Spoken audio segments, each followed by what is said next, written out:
Hi guys, welcome to the Improvement Season podcast. It is me, Steve Hall, and over on the other side is Pascal Floor in a checkered shirt. Yes. Have you been cutting logs today for your neat?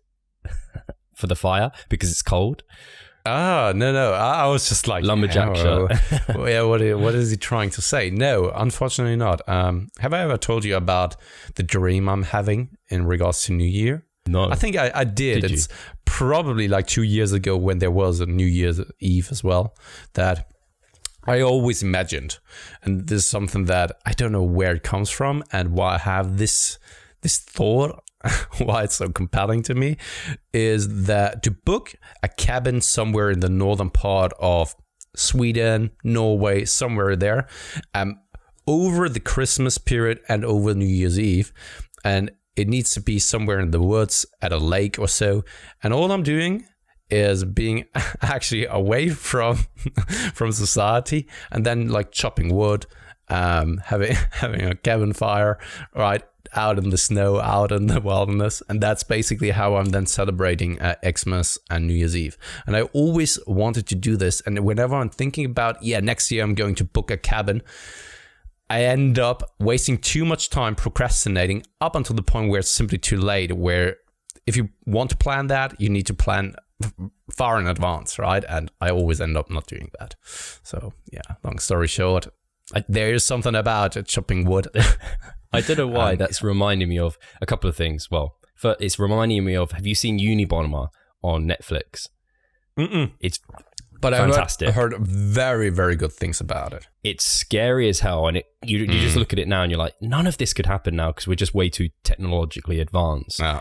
But that's like, he was like against technology and against modernization a little bit, and he was like, he lived in in the middle of a forest and would chop wood. Do all of this sort of stuff. So, and funny enough, like 2 years ago, I thought about then getting a dog and actually experiencing the entire thing with a dog, right? My company, my best friend, best buddy is the dog, and I'm out in the woods with him. And now it would probably be with Katie and the kids. I hope so. Right? So You're just buggering off. Screw you guys. I'm going to the forest. And then it's becoming something like in a typical horror movie, where the guy is haunted by some kind of evil spirit, and then he turns crazy, something like Shining, right? Turns crazy and then starts to murder his entire family. So I think that deviated quickly. It was maybe 2 years ago. I did go to Wales for New Year's, and we were like a bit in the middle of nowhere. Internet wasn't very good. That was really nice, actually, with a group of people. I can imagine that. But I haven't done that for a while. I think it would freak me out nowadays, though, to not have any kind of internet. Yeah, that would be It a bit already weird. freaked me out when we went to that farm and the internet was shit. In May, like after the May seminar and London seminar, I was just like, holy shit, that internet is crap. And what are people even doing nowadays without internet? And how did I even survive back in the days without internet? I mean, I don't know. It's actually, I'm kind of glad that we had a period of time, at least growing up, with no internet or crap internet, because I did do a lot of sports and I was outside a lot. Whereas, like, you look at, the quality of game now that you can play. PlayStation wasn't really a thing until I was like in my teenage years, so I would just be indoors all the time. We played a lot of video games, and the only thing that I was addicted to was video games, like massively addicted to. And there was a time where we met up, so we had the PlayStation 2, and at first it was the N64, of course, the Nintendo 64, and then at some point PlayStation 2 came out, and it was the shit, right? And there were a couple of games we could play together. So, for example, Red Faction, have you ever heard of that? I've heard of it, never played it. Yeah, like an ego shooter, and where you could actually play with a multiplayer, and that was like, it was so amazing because we've been that small group of guys. We just we became very good, and we only had each other to actually battle, right? So, we actually played a lot of video games, but of course there was a time where we also played a lot of things outside. Anyway, I just want to know, if you had to pick one video game as your all-time, like, what one springs to mind that you're just like, this is the game that was the shit for me? Because I have one that springs to mind. So I have a couple of ones which were very, very good, and I would say which had a huge impact on me, right? But the one I would say I always fell back to, which also emotionally took me on a journey and on a ride, and where I, at some point when I moved to Berlin, I even installed an emulator on my computer, an N64 emulator, to then play that game on the computer, and that was Ocarina of Time, Zelda. I never got into Zelda. No, Majora's Mask, Majora's Mask. Ocarina of Time is amazing as well. That was the predecessor. But yeah, the Majora's Mask, I loved it. I loved it. For me, the one that springs to mind is... I don't know why I'm laughing so much at this. It's Grand Theft Auto Vice City. I've got so many good memories of just like playing for hours, finding the pigeons or whatever they are all over the place. Funny enough that when PlayStation 2 came out, one of my old good friends, he was the one who only had a PlayStation 2 at first. PlayStation 2, sorry for that. And we always went to his place and played Vice City or San Andreas as well during that time. So San Andreas came out, I think 1 or 2 years after Vice City. And it was always like when someone died, he had to pass the controller to the next one. And we spent days and hours on that one. It was amazing. It's really like I have such fond memories, but I've sometimes, I haven't done for probably a year now, but when I sit down to like play I have a PS3, and when I go to play a game, I'm just like, why am I doing this? I can't get into it. Whereas I know a lot of guys, like I see people even our age, like, oh yeah, Harry's way into it.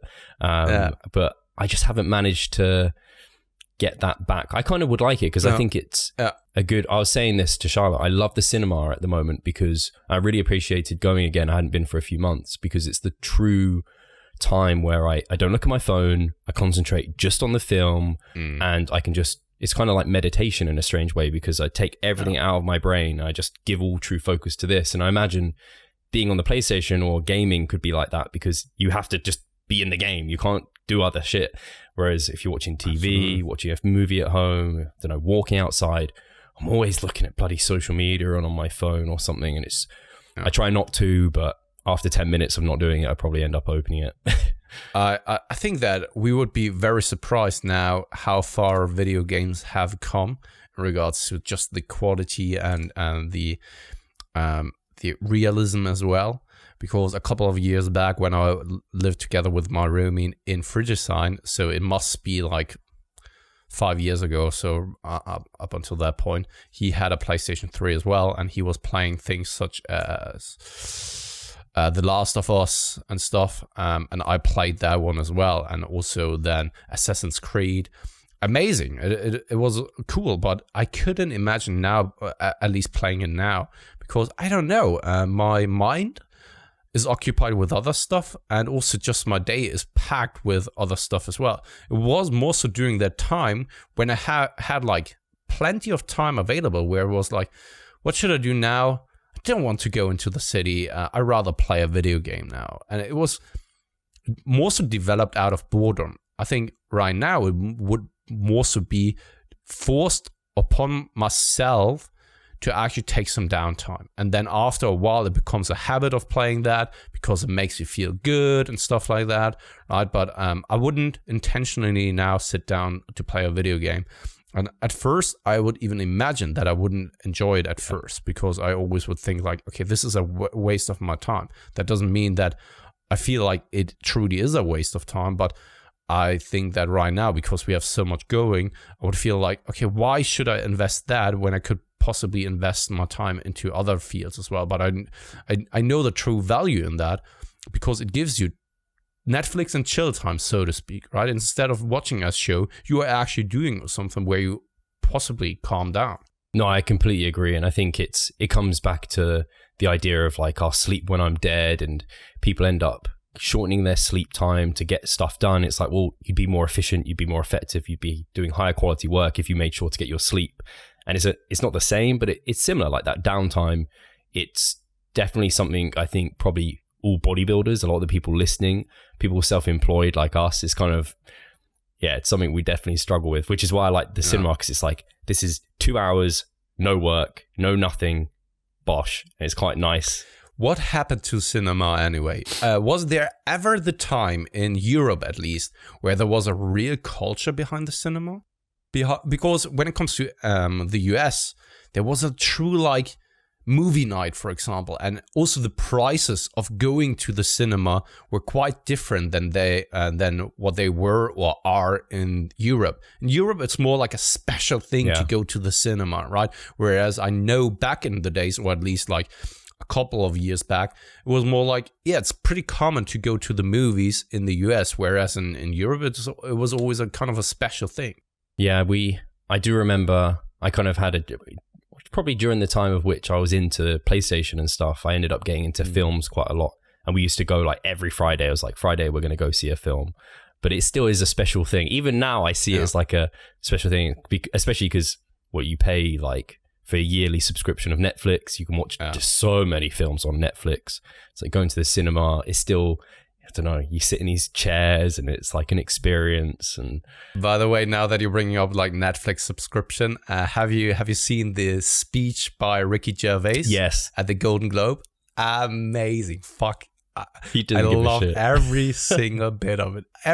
So there have been so many hilarious things in there where he was just like, come on, stop it, right? And he couldn't really keep it serious as well himself, because he needed to giggle every once in a while. And what he said there was just like, holy shit, he hit the nail on the head, while at the same time it was still so funny, but so grotesque that someone's actually then publicly saying that in front of the people, right? It was just amazing. And he also brought like, what is going on with Netflix? They are producing everything basically nowadays, right? And he was like, this might as well just be called the Netflix like awards. I have no idea how he can keep a straight face, but just go up there and he must have.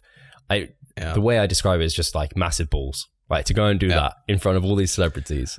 I think when you are at that point, and it was the 5th time for him, right? I think the first time he was quite nervous or so, but now it's becoming more like, okay, no one gives a shit, and especially I don't give a shit of what they are thinking, because I can be the way I am, and they are even paying me, those idiots. I could imagine that it's truly like that.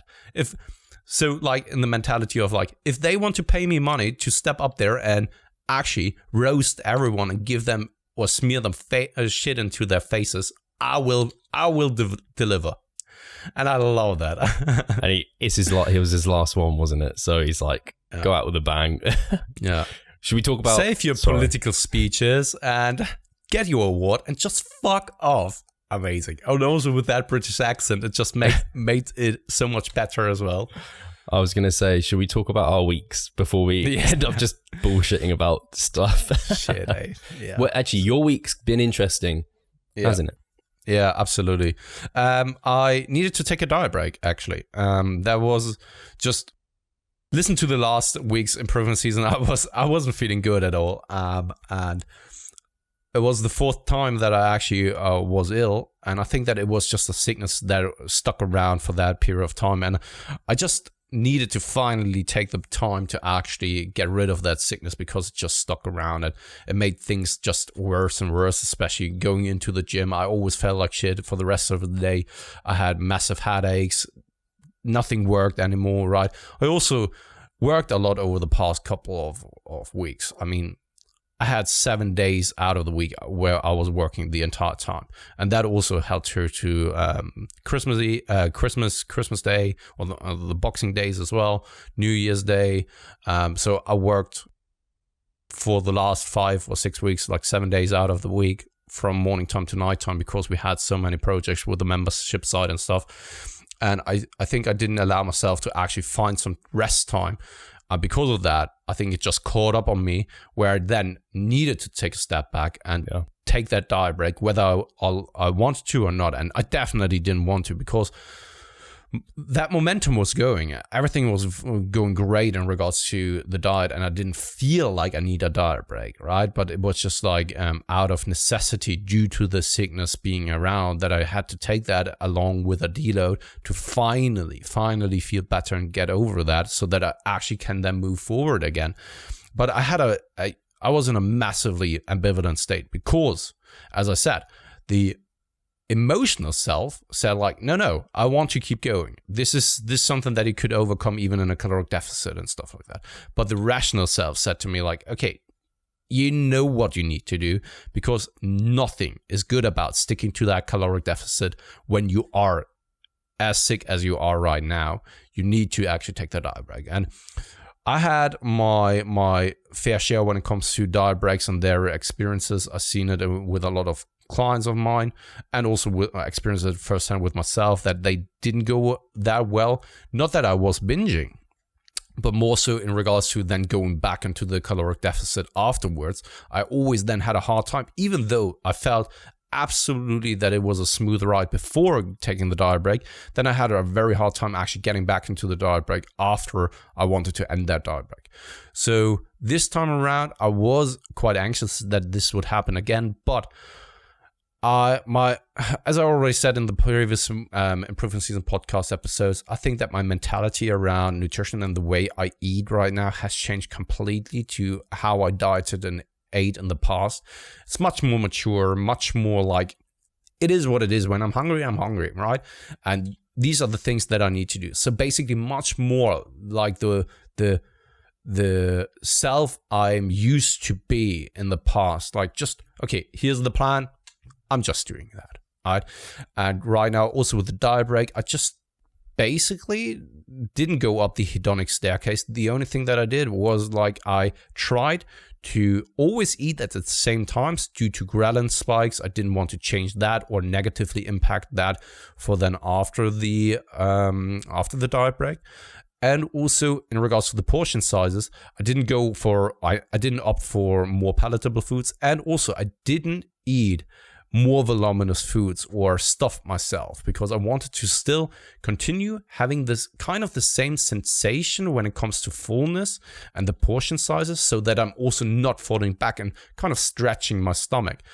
And I don't know, Steve, maybe this is something that you know. How quickly does the stomach stretch and also shrink when it comes to food portion sizes? Do you know that? How quickly that one adjusts? Because everyone is always speaking about hormonal adjustments when it comes to diets and stuff. But I would be very curious how quickly the body adapts to the size or just the sheer volume of the stomach. It's actually very interesting, because you're right, no one does really talk about it. But one of the reasons having like high volume foods and fiber that pulls like water into gut is it expands the stomach, and that stretching of the stomach, like you say, sends fullness signals to the brain. But no one really talks about, and I don't know if do we know even like how responsive it is, how much it responds, because, well, this is why when people get I forgot what it's called. They get their stomach like shrinked. I've forgotten what the actual operation is, but I've heard and seen people get this done, and it works magic because they can't fit anything more in their stomach, and they're just getting fullness signals. But I don't know. I wish I did, but it's a good point. But just because out of sheer caution, I didn't want to actually now eat so big a meals, because also in the deficit I was still satiated. It wasn't that I just like ramped up the volume of my foods because I was constantly feeling hungry. That wasn't the case, right? And thus, I didn't feel like I need to up the volume there to actually then give me a psychological relief that I finally feel satiated again. And thus, I think that tomorrow my cut will start again because I'm feeling kind of over the hill. And yeah, I think I'm ready to just go back as if nothing happened. And it is, I think psychologically, it does me so well that it was finally a successful diet break. I mean, we will see here next week, right? Once we are checking in once again. But also the scale weight, it stayed the same. It didn't jump up or so, even though that I, of course, had so many more carbohydrates. It stayed the same, which is very, very good also from a psychological perspective, that it, although it lost weight, it wasn't just due to sheer amount of water that I lost, but also that truly there was something going on in regards to fat. And now it's just like, yeah, I don't know. How, out of interest, what did you do for the listeners? well, and me, I guess, but for the listeners, I think it would be useful to like, how did you predict your maintenance, and how did you like, what have your calories been this week versus what they were, the deficit, and then maybe previous maintenance? Like, is it down?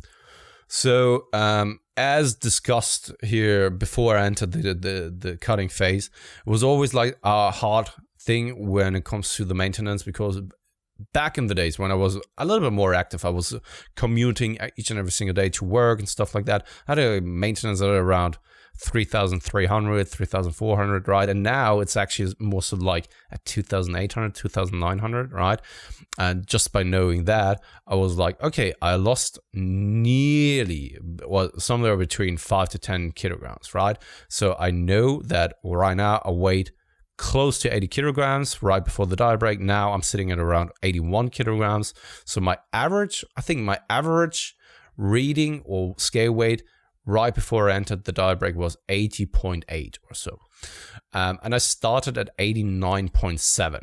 So with that in mind, what I always like to do when it comes to those caloric adjustments is per every 5 kilo that you're either gaining or losing, I'm adjusting the macros or the overall calories by around 100 calories, 100 to 200 calories. Then you are on the safe side. What I just did was like, okay, probably I'm sitting at around 2,700 calories in regards to maintenance. I still was pretty active in regards to the steps. I didn't intentionally drop them down or make an effort of now interfering with that habit. I still kept the habit there so that I'm having that one as well. My steps weren't crazy in that cutting phase.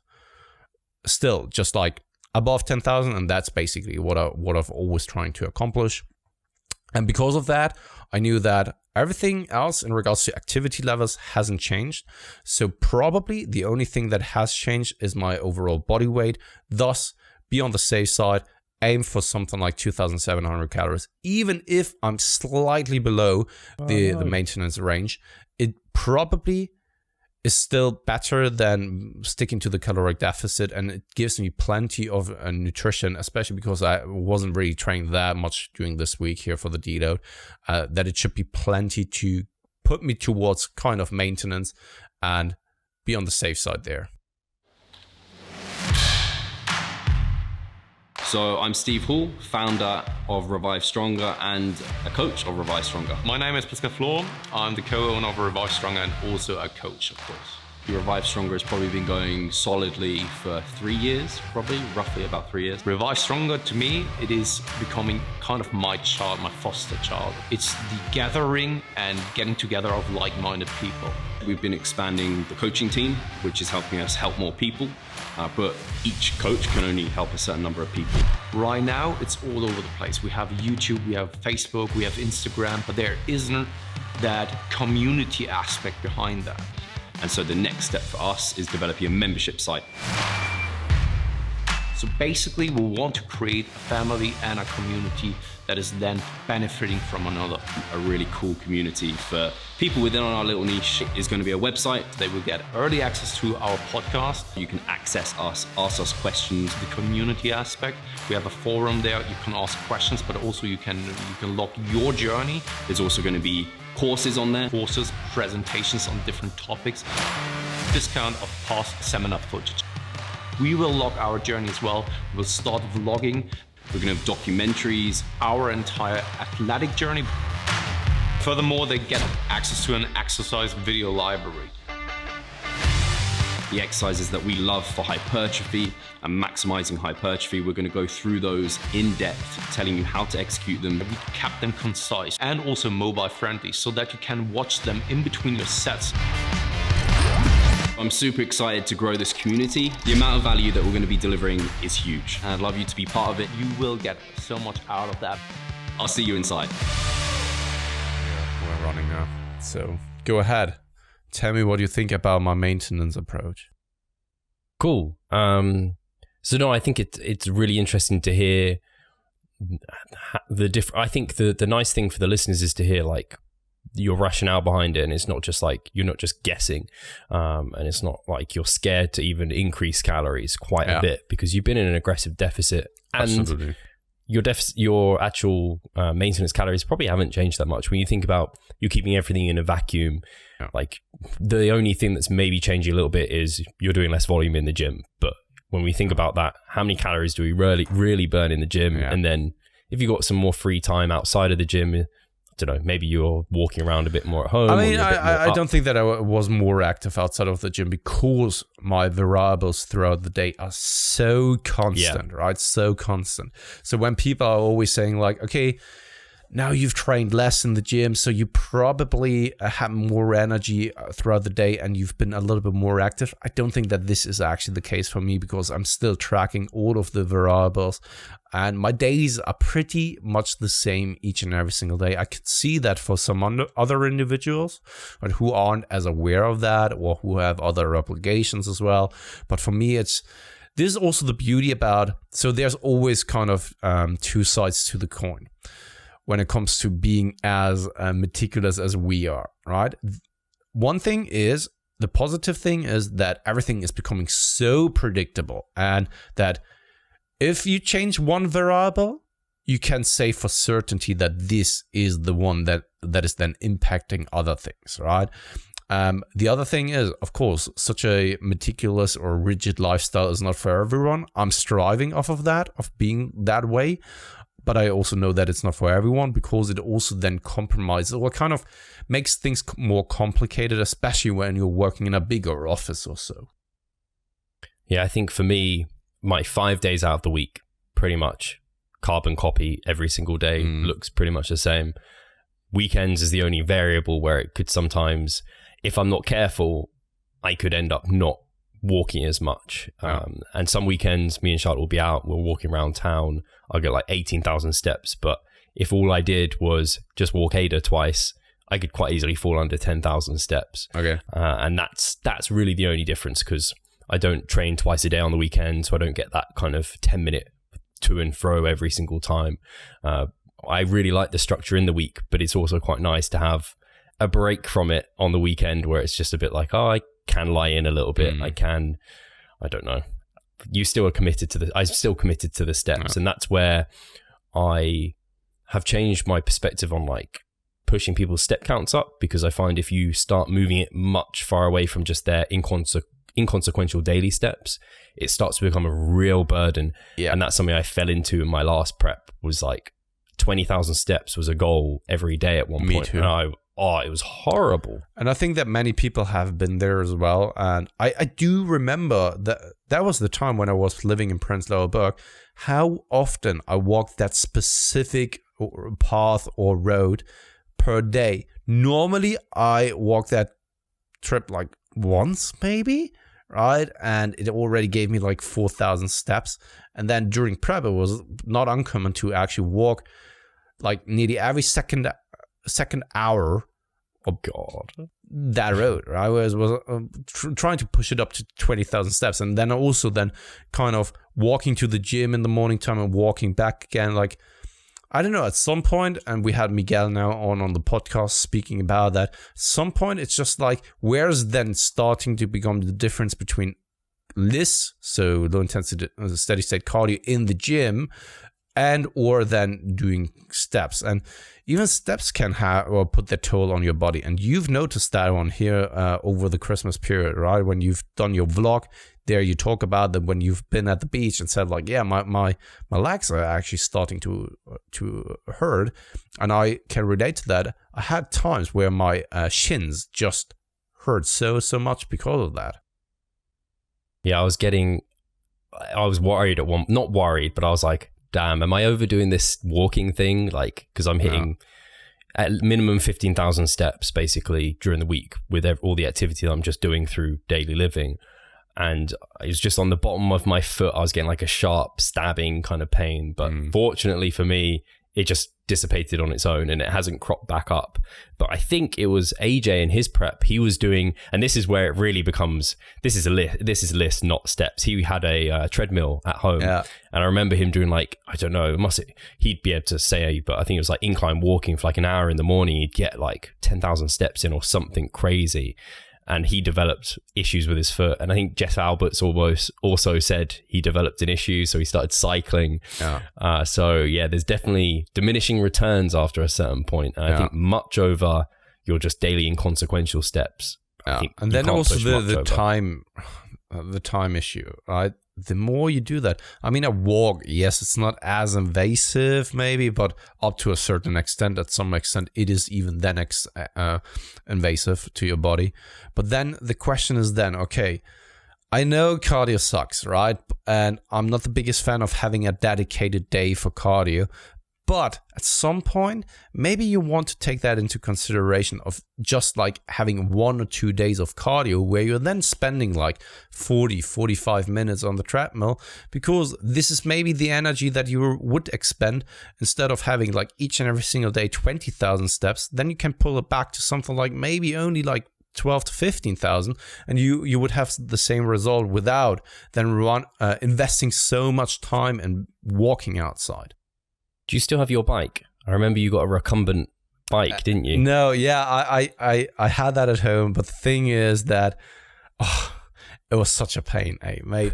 Did I never tell you about that? I don't know. Shit. So yeah, I did get a recumbent bike, and the thing was that I did, as always, I'm someone who, when he purchases something, I'm always doing a shit ton of research, right? Where it's like, okay, let's look at the best bikes that are out there. What is the best cost to reward ratio in that regard? So I then ended up buying a bike, came home to me, and it just, I don't know, it made constantly a very annoying sound. And I said like, okay, here's something wrong. I'm going to send it in. So I send it in, and it weighed 30 kilograms, but it is very... So you couldn't really take care of that yourself because it was so big, right? And you couldn't just carry it down the stairs. And that was the time where I was still living in Prenzlauer Berg, and I needed to carry it up by myself because my roomie was never at home.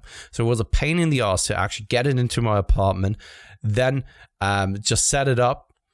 And then I realized, okay, it's damaged, so I have to send it back. So I needed to squeeze it into the box again.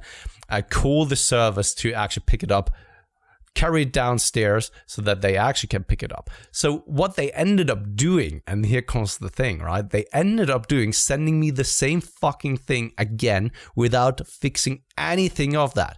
And it's just because I know, because I did a couple of things there just to know whether it is the same bike they are sending me back and stuff, right? So they did it, and it still did the same noise. So what I ended up doing, because there's a clause in Germany at least that when it comes to products like this, the seller has the right to fix it like twice, right? Before you actually can get a refund for the product. So yeah, he then relied on that, right? And I said like, okay, then here's the bike again. So I needed to actually put it into the package or the box again, carry it down the stairs. This is the second time, right? And it's just a pain to get it up the stairs, set it up, then realize it's the same and it's still destroyed. So I did that. In the meanwhile, I ordered a different bike because I wasn't aware of that clause, right?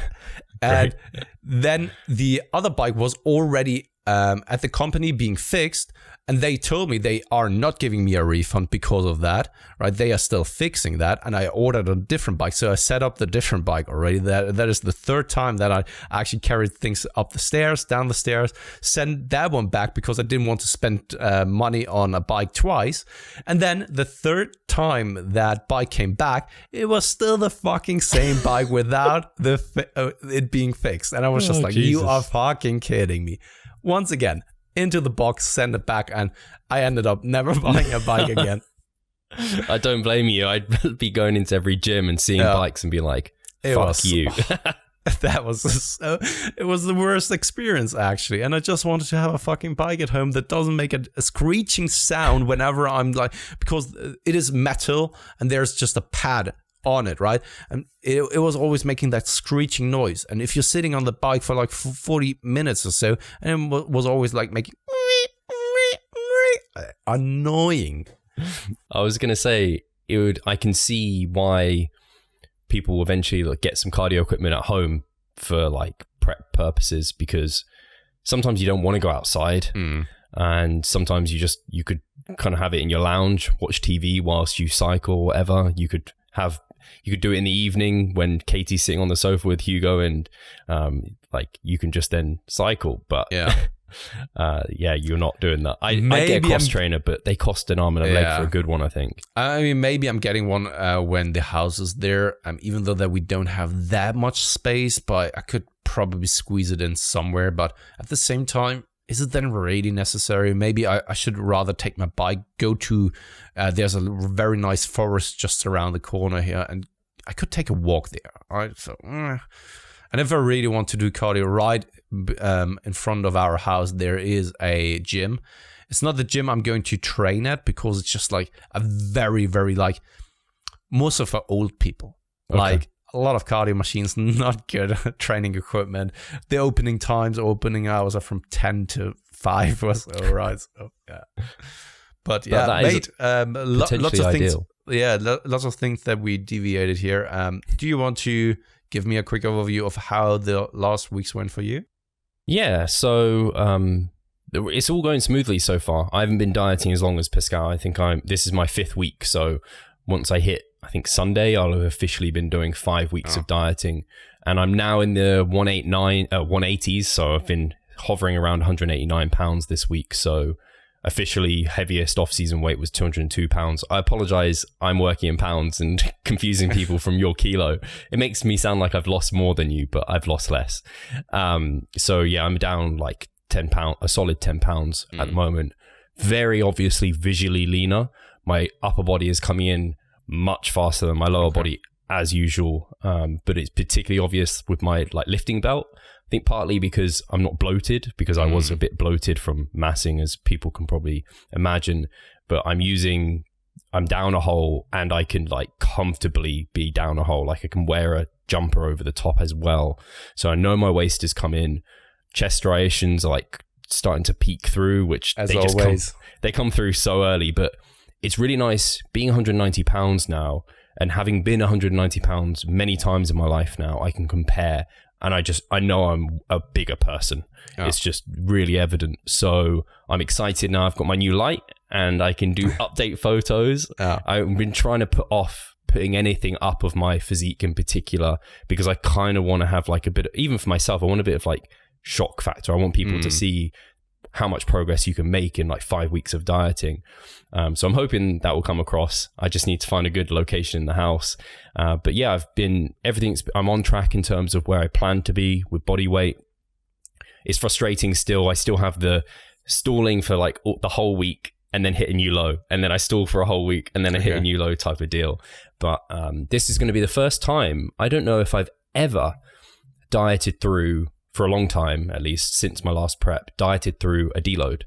I typically will increase calories as you have up to maintenance and use it as a diet break. And I've kind of found very good success with that. And it's never thrown me off. But this time, having been like knowing that I'm in the first phase of my diet, I'm 5 weeks in, not feeling like I psychologically need it at all. And that's arguably the biggest thing that it's doing for you. I am effectively dieting through my deload. So that'll be the first time I really have ever done that for a long time. I mean, what changed your mind? Because I've been doing that for a very long time, because I'm just, So one thing was I forget who it was. Maybe Menno. I think Menno debated with Eric Helms on Danny Lennon's podcast.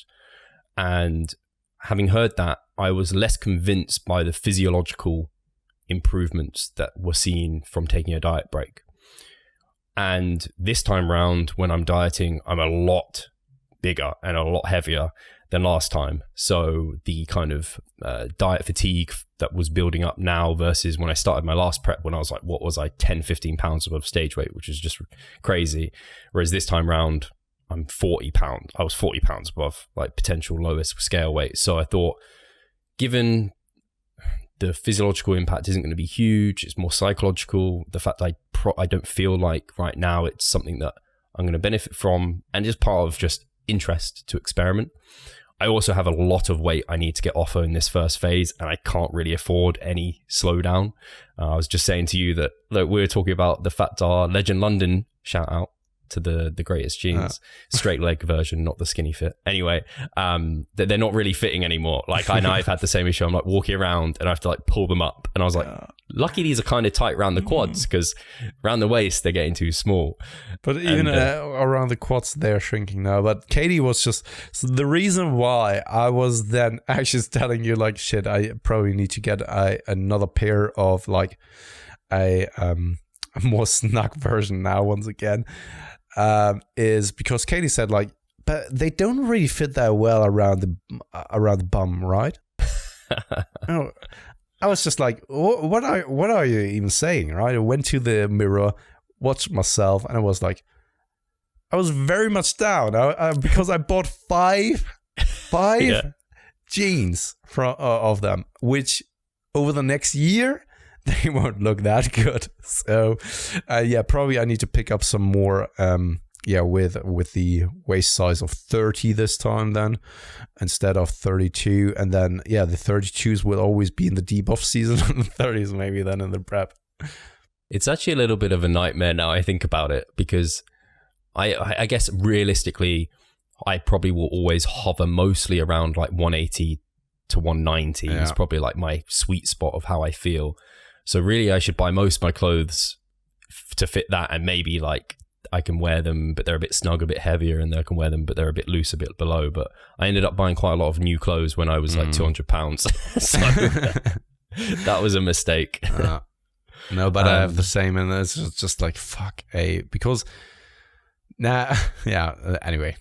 I was just going to say, to finish with not taking the diet break, I'll be interested to see, because I obviously have taken it, and like I don't psychologically feel like I need it this time, but I will be interested to see like, will it have any impact on my recovery from the deload? Because I've always taken it, and then you get glycogen replenishment. You're obviously just like, you're taking it because you're ill. You're just better able to recover when you're at maintenance calories. So how will I perform in my next mesocycle? If I see a real hit, will I look back and think maybe in hindsight I should have taken it? I don't know, because it's hindsight bias. You never know. You just make your best call at the time. Yeah, but this is the thing, right? You need to actually experiment with these things to actually get a better understanding of whether they truly may work or not. You will never know unless you've tried. And yeah, that's pretty much it. I'm just what's it called? Just trotting along. And I'm still actually enjoying dieting at the moment. It's quite nice. Me too, and I can't really wait to get back again and then push for the next bout and go to, or aim for the 75 mark. I mean, this is my next target in the sense of like scale weight rating, to go down there before I take the next break maybe, which is, I mean, it's 6 kilograms. All right. If you are losing at about 0.75% percent of body weight loss per week, it takes me about like 8 to 9 weeks to get there, which should be absolutely all right. And one other point for me is my rate of loss is still aggressive, and I need it to still be aggressive. So I kind of want to, like we say, and I think there's a question on this if we get to it, come fast out the gates so that I have more time later down the line to take breaks. I'd prefer to feel shit now and to like get beat up than later down the line have to, not like where they're later down the line, I sure want to be taking the diet break, because I probably won't want to, but it probably makes more sense to. And if I can get more weight off and then take a good chunk, like 2 months off between the next phase of dieting, that's going to be really good, rather than trying to slow it down now and just constantly feeling like it's like being in a smaller deficit, but constantly feeling a bit shit, versus being a bigger deficit, feel really shit, but then feeling great. And I think that approach is probably and superior. The thing is, it's still uncertain of the length, the necessity of the length of the diet break to actually then truly reverse all of those negative adaptations. It's not just about to actually reset leptin acutely, but all then the byproducts that are coming along with leptin kind of resetting as well, right? Because it is always kind of a domino effect in the body. It's not just like every system works at the same time. Kind of does, but you know what I mean, right? One one thing leads to the next, leads to the next, leads to the next. And when a leptin is then kind of, when you are taking a diet break, right? And leptin is kind of restoring itself. It takes a while to actually get to those levels, right? And then once it's chronically there, then first other processes get into that ballpark as well. So one stone falls after the other up until the point where then you are recovering. And how long that truly takes is still up for debate, and still we need to figure that one out. So while 2 days of a refeed is the absolute bare minimum of like seeing somewhat of a positive effect, I think the leaner you're getting, it could very well be that short-term refeeds may be more beneficial then, because it has just such an exaggerated effect on the system. It's always what we are saying, like when you are in a contest prep, you are on fire and everything is just exaggerated. So it could very well be that refeeds have a much more important part when you are leaner, or vice versa, where it's like, okay, they don't do jack shit when you are so lean. You would then need to be in a diet break, prolonged diet break, for even longer to see the positive effects of it. So it's still like, still up for debate, and thus figure out what works for you. I think my final point on this, because we do want to get some questions, don't we? I think there's probably a point at which you're past where a diet break you'll be able to reduce the diet fatigue completely, because you're just too lean. You're below your settling point. And that's why ideally I'll be getting to my like low end of my settling point and then breaking, because I have a feeling like if you get contest stage lean, if you then try and maintain that, you can't maintain that and normality, and you can't expect that you're going to reduce all your diet fatigue factors such as testosterone and like you said. So it's kind of like you need to get in and out of that kind of place where you're on fire pretty swiftly. Otherwise, you see just everything kind of fall to shit. But, shall I get to questions? Yeah, let's cover like 1 or 2 questions. So I think we only had Andrew as our Patreon supporter. So Andrew Pottercheck, he said, do you guys talk about clients much between each? I guess between ourselves, do we talk much about our clients? Oh, okay. So we should cover that question first before we're going to the other ones that he had. Just do his first question. Yeah. I think we do, right? I think we do, but yeah. Maybe not in the sense that he thinks. So I think we often, if there's like contest prep, sometimes there's some things that we want an outsider's point of view of, I don't know, what do you think predicted stage weight might be? They're not losing weight. What should we do in this scenario? It's quite rare, I would say. Most of the time, every coach is pretty damn self-sufficient.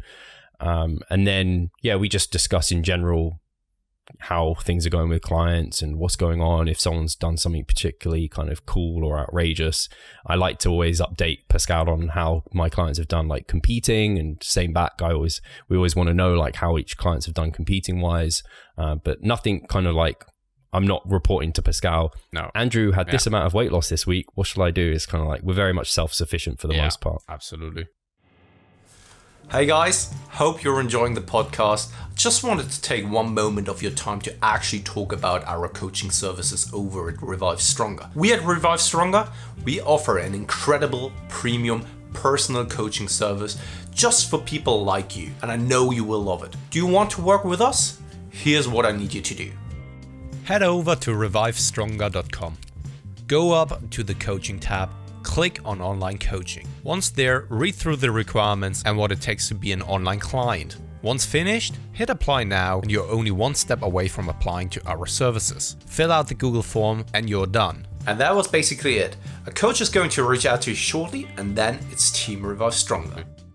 It would question? Also be just from a productivity standpoint, wouldn't make sense.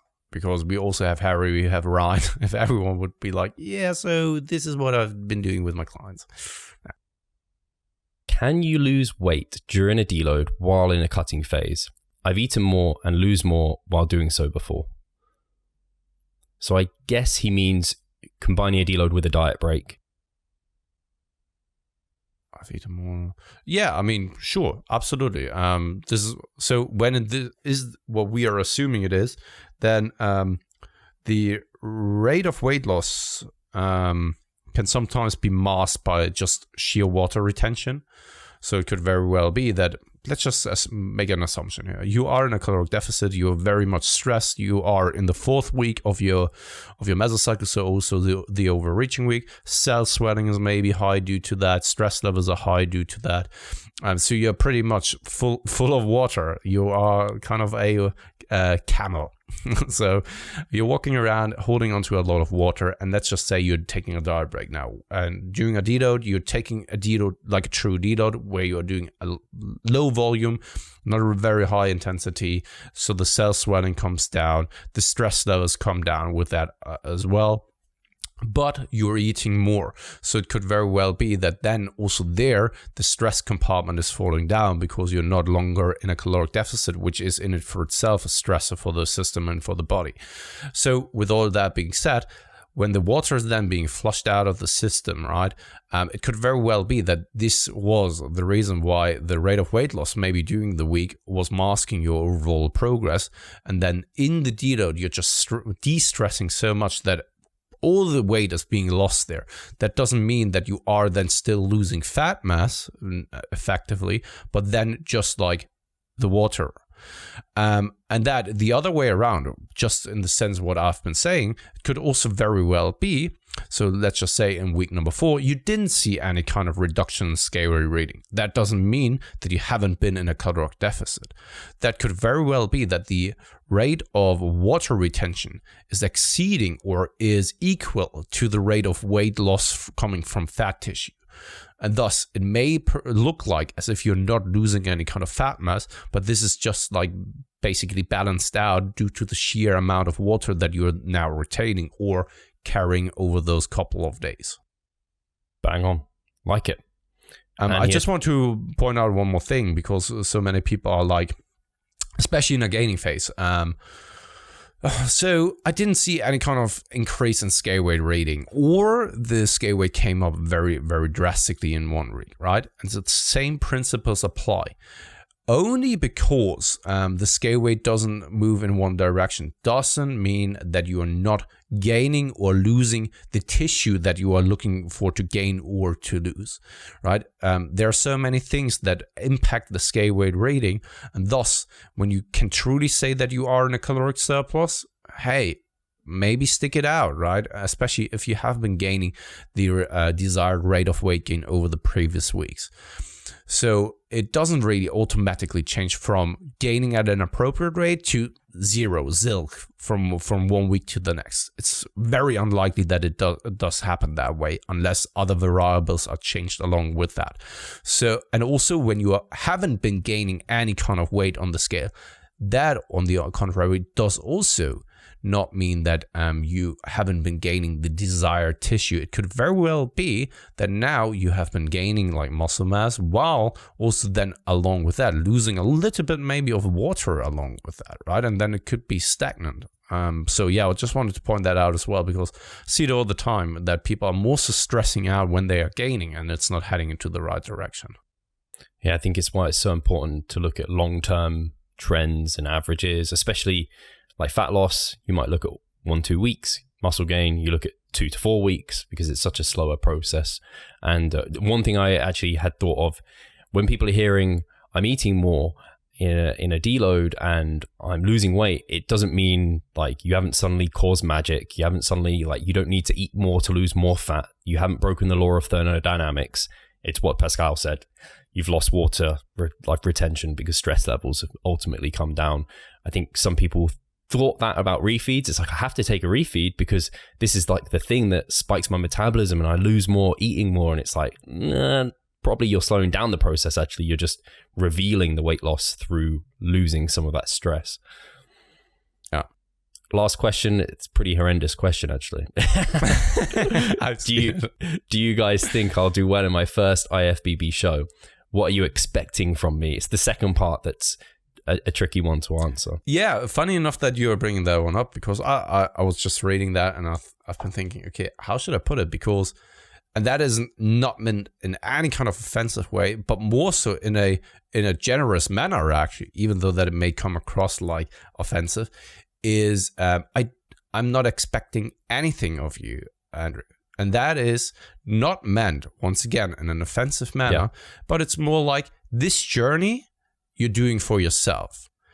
And you should have expectations on yourself, but they also should be realistic, and they shouldn't exceed what the overall joy that you are having along the way and the experience that you are gaining throughout this journey, right? So if you're doing bodybuilding, freaking hell, do bodybuilding because you love it, right? Not because you have some overarching goal to prove it to someone, because, I mean, bodybuilding, come on, right? And thus, I'm not expecting anything from you. If at all, I'm expecting you to enjoy the process and just have fun along with that, and just do what you love, mate. I think that was very well put. And the reason, that's why I kind of was like, it's not a nice question, because the way, at least I would have answered it, would be very similar. I would never, I don't know if I like, unless they've been there, done that, they've kind of been so close to being a pro or being second or something like that, I would never like to put more pressure on my client with my expectations of them. They do their best job. I'm going to do my best job. We get the best outcome we can. Yeah. I'm not going to push them unnecessarily. And because imagine you're like, Andrew, I expect you're going to go pro this season. You're going to win the IFBB. Exactly. What happens when they don't? They're going to blame you. They're going to blame themselves. They're not going to be happy about it. Put your best foot forward. You'll get the best outcome you possibly can. And I think some people think that's like a defeatist attitude, but I just think it's a realistic and rational one, and it avoids unnecessary blowback. Absolutely. And the thing is that I know that some people are like that. Their parents have so high expectations of their children, what they should become in their eyes. But it's basically such an egoistical act, because thing is that if you are living your desires and your dreams through someone else, you're putting such pressure and such a burden on them that they most likely can't live up to. And also, they are then starting to live a life they are not really deeming appropriate for themselves. And I want people to just basically do whatever they feel is correct and the right thing for themselves. Whether it turns out to be the correct thing to do, it will show over time, right? But never live your own life based on the expectations of someone else. And ultimately, I expect Andrew to bring about his best physique ever, but he's never competed in the IFBB. It's his first time. We can't have expectations apart from him to do his best. So that's the way I would ultimately answer it. Do we have time for more questions? Maybe one more? Yeah, come. So should we answer Rachel? She was first. Yeah, let's do Rachel. So Rachel Lee has asked, the best case scenario for a beginner with little exercise experience would generally be to get a decent coach. But what if they can't afford / get access to a coach? How would you guys recommend they start weight training? E.g., would you recommend not going into barbell movements too early on or starting with machines first? Thanks, guys, and congratulations on the new members site. Thank you very much. So first and foremost, of course, you could sign up on the member side. We have an exercise library there so that you can get a grip of how to properly execute. And also we have a fantastic community, by the way. That is amazing what has been going on in the first 7 days. It blew my mind. The engagement in the forum is just insane, like honestly. And I'm loving the way it's heading. This is exactly what I was hoping it to become, that. And this is only the beginning, of course, right? But a community that is helpful. And I have the feeling that the forum, it's much more personal than something like Facebook. Facebook is just like, I don't know, the personal touch is missing. And in the forum, it feels like, yeah, we are our group here, right? And you're my friend and I'm your friend. Other than that, I think that finding the right resources is always a good thing and good call, but it's so hard to determine what is the right resource to actually pull your information from. And I think everyone has to go through it himself to actually realize, like, okay, what is good and decent information and what is not. Unless you have, of course, someone who can pinpoint or point you towards the decent information. But that is hardly ever the case. So I'm just taking my own personal development and example here when it comes to lifting. So I had no one to show me what lifting actually is, right? I had no one who was interested in that. I came from the music background, and no one is doing any kind of sports in that field. So, I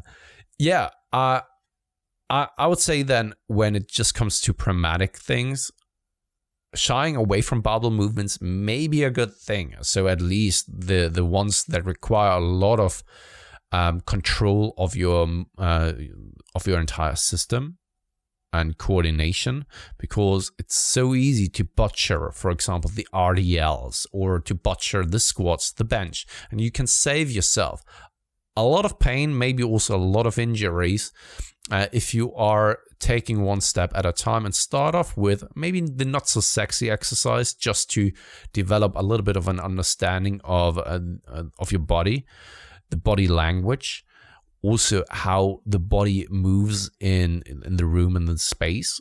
And it takes time. And I didn't do that. I went straight to something like barbell squats. And fuck me, when I look back at my squats, holy shit, I would love to actually turn back time and just meet my old me and say like, holy shit, what even is that? And I was the one laughing about other people in the gym during that time, right? And now if I were to meet my old me, I would just say like, mate, your technique is just absolute dog shit, right? And I would have loved to actually then start off with certain machines to just ingrain the movement pattern. For example, hack squats, just to learn how to open up your hips, how to stay in a decent position, how to stay stable and stuff. And this is the beauty of machines, that it takes sometimes away the portion of thinking too much about the lift itself. And if your mobility is lacking, it can teach you also to get comfortable in those movement patterns. So yeah, I mean, in certain situations, it is good to get a barbell compound going, just to get familiar with that. But the more complex that compound is, the less I would recommend that for someone who has not a professional beside them, or just a professional eye looking over everything. Yeah, I think that was well put. And I think my answer would be very similar. You can get a lot of good work done with machines that, technique-wise, they kind of, you can screw it up, but it's difficult to screw up like a leg extension. Although loads of people do. Just hold back your ego. But hopefully, I think there is a more safe approach to putting in some intensity, putting in some volume, getting most of your work through machines, and then maybe you, on the side, do some technique work on your own and try and do that. And the only other thing I can think of is maybe there isn't an access to a coach or anything like that. Maybe there's someone else in the gym who you can see has good technique or form and can act as a bit of a mentor, who can at least look at you when you're lifting and give you a few pointers. At least that was what happened with me when I first kind of got into things and I started lifting. I had like some younger guys ask me a little bit about kind of looking over their form, technique and stuff like that. And it's quite rare, I'd say, in the gym to happen. But I think if someone's a good lifter, like if someone came up to me and asked like for a bit of help, I mean, you love to do it. So as long as you've got the gumption to ask someone and you can identify someone who has good kind of technique or form, and they don't mind, like you can just ask for a few pointers. But I think that approach is a good approach. Yeah. And it's like you said, people love being approached and feeling important. Yeah. So if you approach them and ask them for their help and their advice, everyone will help you. Believe me. Are you a bodybuilder? Can you help me? Yeah. Then they'll be like, you've got big calves. Then they give you an hour of your time, their time. Absolutely. Cool. Sweet. Apologies, we only got 2 questions, or have we got any more time? Let me do the math. I think we're close to an hour now, actually. Okay. I don't think the next Sorry one's... for that. There wasn't any kind of image of ours at the beginning, or there was an image, but it was only still image, just because I had internet issues. It cut us off at some point, and then the entire Zoom recording was gone. Luckily, recorded our audio, and that's why, sorry for the technical issues at the beginning. other than that, I mean, yeah, we already said something about the membership side. It's now up and running since like now as of today, like 10 days or so. And it has been growing like rapidly, massively over the first couple of days, which is amazing to see. We've already done a lot of things on the membership side already when it comes to updates, changes here and there. And it's basically just growing. And I love it. I mean, I love every single part of that, and also just like logging our journey. I mean, you've already released now 3 vlogs, right? 3? Two new vlogs. And I've created 3 already, and tonight, so a couple of days back, one of my vlogs came out once again about the diet break, about the sickness, where I'm talking like in depth about what was going through my mind there during that time and stuff. And yeah, if you want to be part of the movement, you know what to do, right? It's $6.99, and I say it all the time. It's like less than a meal out in a restaurant, and for all the value that you're getting, I mean, this is something that you cannot risk to not afford. Is that correct? Cannot. You know what I want to say.